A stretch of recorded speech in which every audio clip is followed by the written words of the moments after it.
අපේ channel එක subscribe කරන්න අමතක කරන්න එපා. ගමේ වෙල්ලිවුරේ පිහිටි විශාල නුගගස යට හිරු බැස යන සැන්දෑවක ගැමියන් තිදෙනෙකු කතා බහක නිරත වෙයි. සිරිපාල අර ඇලායිනෙ තිබුණු නාගපෙනේ වගේ පෙනුණු ගල්ගොඩ අයින් කළා නේද? ඕගුණපාල මාමේ මම ඒක අද උදේම සුද්ධ කළා. කුඹුරට වතුර ගන්න ලේසියිනේ. සිරිපාල ඒක නිකම්ම ගල්ගොඩක් නෙවෙයි. සතුන්ගේ වාසස්ථානයක්. අපි සොපාදහමට ගරු කරන්න ඕනේ.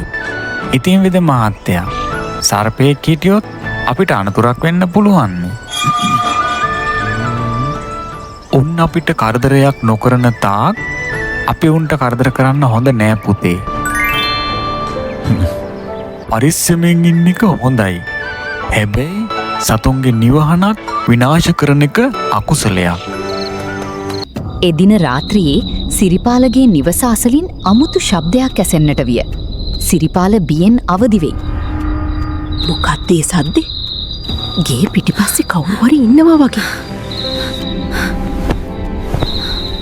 මම ගිහින් බලන්නම් සුමනා. ඔයා පුතා එක්ක ඇතුළට වෙලා ඉන්න. එපා. ඔය ඇලායිනේ ගල්ගොඩ අයින් කරපු වෙලාවේ ඉඳන් මගේ හිතට හරි නැහැ. බය වෙන්න එපා.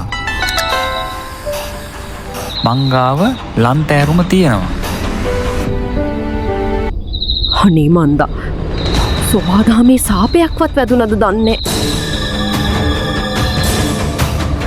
මම ආගම දහමට අනුව ජීවත් වෙන මිනිහෙක්. මට වරදින්නේ නැහැ. පසුදා උදාසන සිරිපාල ධර්මදාස වෙදමහතා හමුවීමට යන්නේ ඔහුගේ සිතේ ඇති වූ නොසන්සුන්කම නිසාය. වෙද මහත්තයා මට ඊයේ රෑ නිින්ද ගියේ නැහැ. හිතට මහා බරක් දැනෙනවා. ඒක තමයි මම කිව්වේ සතෙක්ගේ වාසස්ථානයක් කඩනවා කියන්නේ ඒ සතාට කරන අසාධාරණයක්. ඔහු සිරිපාල සත්තුන්ටත් වෛරයක් තියෙන්න පුළුවන්. හැබැයි පලිගන්නවා කියන්නේ ලේහැලීමක් නෙවෙයි. එහෙනම් මම මොකද කරන්න ඕනේ?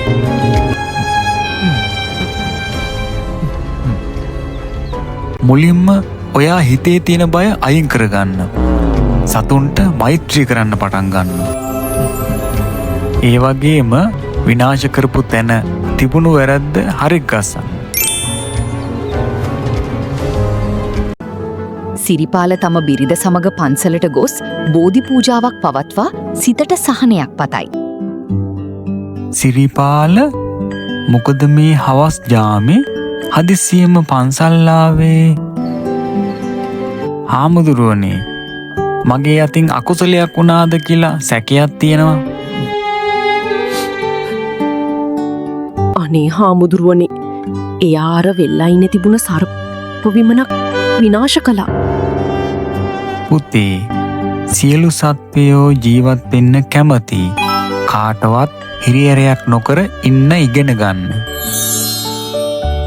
මම ඒ කළ වරදට සමාව ගන්නේ කොහොමද? මෛත්‍රී භාවනාව වඩන්න. සතුන්ට කෑම ටිකක් දෙන්න. සිත පිරිසුදු කරගන්න. මේ අතර ගමේ තවත් අයෙක් සර්පයෙකුට පහරදීමට උත්සාහ කරද්දී අනතුරකට පත්වේ. සිරිපාලේ එය දකි. අන්න සර්පෙක්. මුව මරලා දාන්න ඕනේ. එපා පියල්. ඌට යන්න දෙන්න. අපිට කරදරයක් කරන්නේ නැහැනේ. ඔබට පිස්සුද?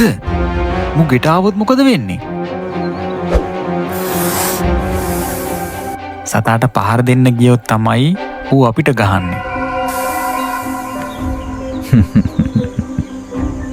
සිරිපාල කියන එක හරි. බලන්න පියල්. ඔයා ගලෙන් ගහන්න ගිහින් ඔයාගේම කකුල තුවාල කරගත්තා.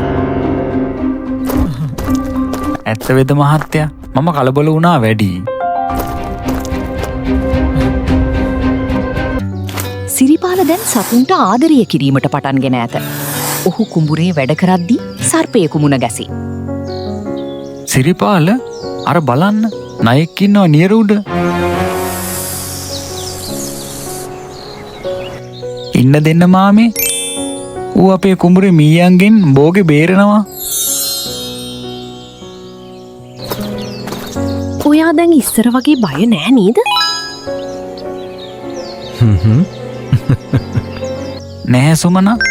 මම දැන් දන්නවා අපි උන්ට ආදරය කළොත් උන් අපිට ආදරය කරනවා කියලා. අන්න ඒකයි හරි දැක්ම. මේක තමයි සබාදහමේ සමබරතාවය. දැන් අපේ ගෙදරත් හරිම නිදහස්. අර අද්භූත සද්දත් නෑ. රාත්‍රියේ සිරිපාලගේ නිවසට හොරෙක් පැමිණීමට උත්සාහ කරයි. සිරිපාල එය දන්නේ නැත. අද මම මේ ගෙදරට පනිනවා. මූළඟ සල්ලි ඇති. සිරිපාල සද්දයක් ඇහුණා වගේ.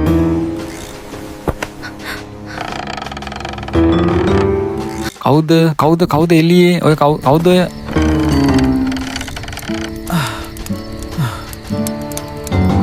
අයියෝ මෙතන සර්පෙක් ඉන්නවා නේද? මාව බේරගනියෝ. හොරා නේද? ඔහම ඉන්නවා. සර්පයා ඔයාට ගැහුවේ නැහැ. ඌ එයාව වැළක්කුවා විතරයි. බලන්න සිරිපාල, අපි රකින්න හදපු සර්පයා අද අපේ ගේ ආරක්ෂා කළා. ගමේ මිනිසුන් එක්ව සතුන් ආරක්ෂා කිරීමේ වැදගත්කම ගැන කතා කරයි. අද සිරිපාල අපිට ලොකු ආදර්ශයක් දුන්නා. ඔව්, සතුන් කියන්නේ අපේ සතුරු නෙවෙයි. සබාදහමේ කොටස්කරුවෝ. මම ඉස්සර හිතුවේ පලිගැනීම කියන්නේ මරණය කියලා. හැබැයි සැබෑ පලිගැනීම තමයි අපි වැරද්දක් කළාම අපේ සිත අපිට දෙන දඬුවම.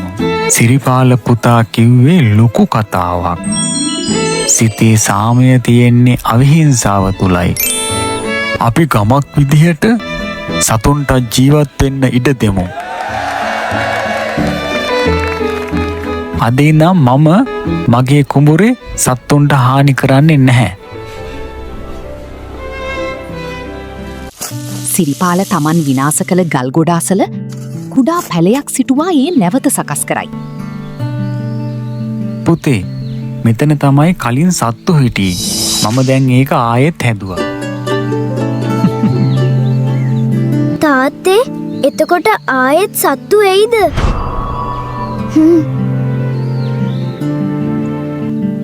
ඔව් පුතේ, උන්ට නිදහසේ ඉන්න අපි ඉඩ දෙන්න ඕනේ.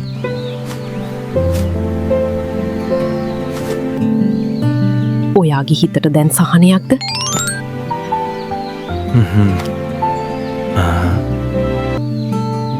ඔව් සුමනා, මට දැන් බයක් නැහැ. මම කළ වරද නිවැරදි කළා. අපේ පරම්පරාවටම මේක ලොකු පාඩමක්.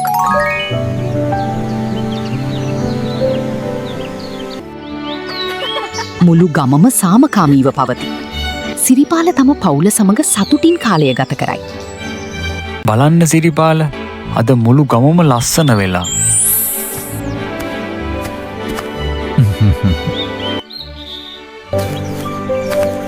ඒක තමයි මෛත්‍රියේ බලය.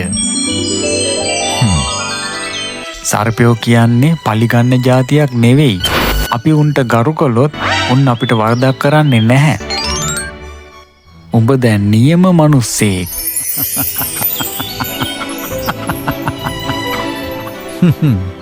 සබාදහමට ආදරය කරන මිනිහා කවදාවත් තනි වෙන්නේ නැහැ.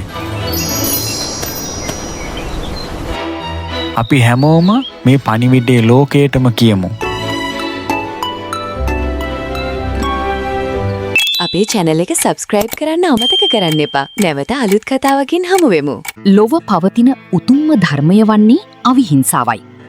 අපි සොබාදහමට සහ එහි වෙසෙන සියල්ලු සත්වින්ට ගරු කළහොත් සොබාදහම අපව ආරක්ෂා කරනු ඇත. පලිගැනීමෙන් වෛරය වැඩිවන අතර මෛත්‍රියෙන් වෛරය සංසින්දී. ගමට, රටට සහ මුළුමහත් මිනිස් සංහතියටම වැඩදායී වන්නේ අන් අයගේ ජීවත්වීමේ අයිතියට ගරු කිරීමයි. සතෙකුට පවා ආදරය දැක්වීම තුළින් ඔබේ ජීවිතයට මහත් ආශීර්වාදයක් ළඟාවී.